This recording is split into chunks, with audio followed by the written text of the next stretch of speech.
fashion designer and starting a clothing brand. I wanted to start documenting and take you guys behind the scene because I don't have a fashion degree. I don't know people that know people in the industry. I am really starting from the ground up, creating this clothing brand from scratch, and a lot of mistakes have been made and also a lot of amazing things have happened. So I wanted to bring you guys along the journey with me and start documenting what my days look like as somebody that is starting a fashion brand from scratch. So for today, I need to go into the city. I live in Utah, so I have to go into Salt Lake City, and I am meeting with my garment technician. And we can talk more about that at a different time, but pretty much a garment technician is somebody that creates the blueprint and the sampling and the pattern for your actual clothing item before you get it manufactured. And so we are just nailing down a couple little tweaks for the pants. So I'm gonna bring you guys along with me for the day. I'm gonna quickly get dressed and then we will head out the door. Before I leave for the day, I just wanted to show you guys my outfit. I'm wearing this like plum purple, it's like a crochet beanie. It is so cute. And then my jacket is my clothing brand, Arteaga the Label. It's like this perfect cool tone suede jacket. I hope you guys can kind of see it. It's hard in my room. And then for the inside, I'm just wearing like a plum purple Skims top. My Levi's are like the slim boot cut, and then just some vintage chocolate brown point-toed boots.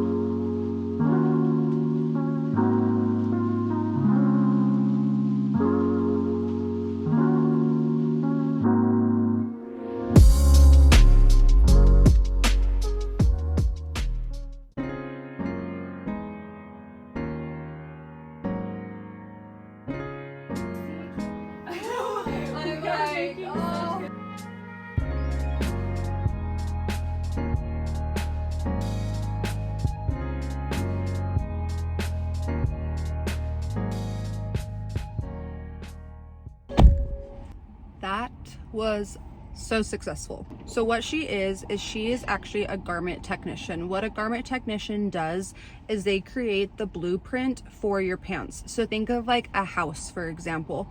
If you have a house and you have all the papers, right? You have the foundation, and then it goes up until even up to the final touches, right? Like the zippers, the latches, like every little thing. Sorry, my phone keeps on slipping. So what the garment technician does is they create like the blueprint for the pants. I have been working on this sample for these pants. So I'm coming out with a leather pant and a suede pant, and I'm really trying to get this like early 2000s. I'm pretty much trying to make a specific pant. So I love how the early 2000s had almost like that wedgie fit, look like it looked really nice and tight on the butt, the shorter crotch, and just nice and tight, especially with me, that's someone that is curvier, but I'm a size like 4'6", like I'm in no way plus size or anything, but somebody that has curves. And then I have a short torso. I always notice that high-waisted just made my torso look like this big. But what I'm trying to create is I'm trying to create more of a mid-rise. So like right where your belly button is, right below it, so that it's still flattering on people with short torsos, but still looks really good on people that have long torsos. But creating that like tighter hips and crotch, that shorter crotch and inseam and the butt, you almost have it like be like a V shape, like more room on the butt and then shorter on the crotch. And I didn't realize this, but kind of how it works, because that's not really the pant of the time, right? Like high-waisted pants have been a thing for 15 years now.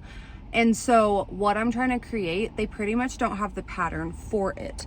And most people that start a company, they don't realize this. Like until you start a company, a clothing company, you don't realize it. But let's say someone's getting like workout gear, or somebody's getting like sweatpants, or even just like a jacket. What they do is they just buy like wholesale, like a jacket that they like, that is already has the foundation, already has everything, and then they're just like, okay, I'll tweak it a little bit here, make the shoulders pop up a little more, and you have a foundation already to go off of. The actual fashion houses start from a tech pack and fabric, right? They go out and they find their fabric, they find what they want it to look like, they get inspiration, and they start creating. So I'm creating my clothing brand like an actual fashion house, like Prada, Dior, Gucci, Dolce & Gabbana, Versace. So I'm picking like the hardest way to do it, but I have a vision, and I have a very strong vision, and I know exactly what I like. And you can't just like buy that wholesale and like copy and paste it. Like, I want it to be a very specific pant. It's gonna be like a 33-inch inseam, so it looks so good with like boots and heels. And then on top of it too, it's going to have like this adjustable waist. There's so many cool things that I just couldn't buy like a wholesale one and then just like copy and paste it. Like, it couldn't be done. I am full on creating, like almost like I'm engineering the perfect pant. A lot of people are asking, because I was supposed to launch in September, they're like, hey, where's the pant? I'm like, this is gonna be like a late fall, early winter drop now, because I'm just not gonna put my name on anything that is not like something that I'm proud of and something that I would be like dying to buy. So what we did is we took the pattern from the manufacturer, and because we were like the 6th sample in, like I have spent, I'll just be honest with you guys, I've spent like over $4,000 just trying to get the perfect sample, and they're still not nailing the crotch that I'm wanting. And it's really hard when you work with manufacturers overseas, like Italy, Portugal, China, Japan. Like, it's so hard to communicate what you want when I don't have the technical terms, and I don't know, and I don't have the education to say like adjust the front crotch inseam 2 centimeters. Like, now I'm learning these things, but I don't have anybody telling me how to communicate with these manufacturers or how to find them or anything. Like, I'm doing this completely on my own. And so I have learned so much, and it's truly been amazing. Like, I know how to start a clothing brand from the ground up. I know how to design now. I know all these things, but it's been a long process. So with Janae, I found her, and she's right here in Salt Lake, which in Utah, there's not a huge fashion demographic, right? Like, you normally have to go to LA, New York, things like that. But what she does is she creates the pattern. So that's like the paper. So she creates the pattern and the tech pack. So what we're doing, I had the manufacturer send me the suede and the leather that we're using, because it's such good quality. It is such good quality, and you just can't find that type of stuff here in the US, or specifically in Utah. And so I said, hey, can you send me 4 yards? I'm gonna perfect the sample with this lady, and then I'm gonna send you the pattern, so the paper, as well as a new tech pack of exactly what I want you to make, and then I'll go in bulk production with that manufacturer, because they're great, but I'm essentially asking them to create something that A, they don't know how to, and B, I don't have the technical terms to explain it well. So yeah, that's where we're at. But finding her has just been my saving grace. Like, I'm actually building a team here in Utah. So moving forward with every single drop, like, we're gonna be coming out, wait, should I say it? Okay, I'll just say it, it's fine. But we're gonna be coming out with little mini skirts, like a suede and leather mini skirt, as well as like a nice tight pencil skirt to go with the jackets. And that's gonna be like in January, February. So I essentially just need somebody that is here in Utah that we could just keep creating. And so finding her was the best hire.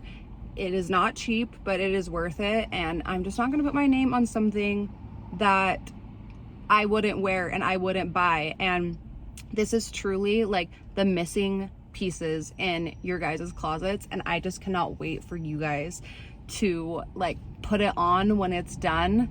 But we are so close. I'm gonna go home and be a mom, go do school pickup, go do everything. So yeah, I'm just juggling many things, but now it's time to go be mom.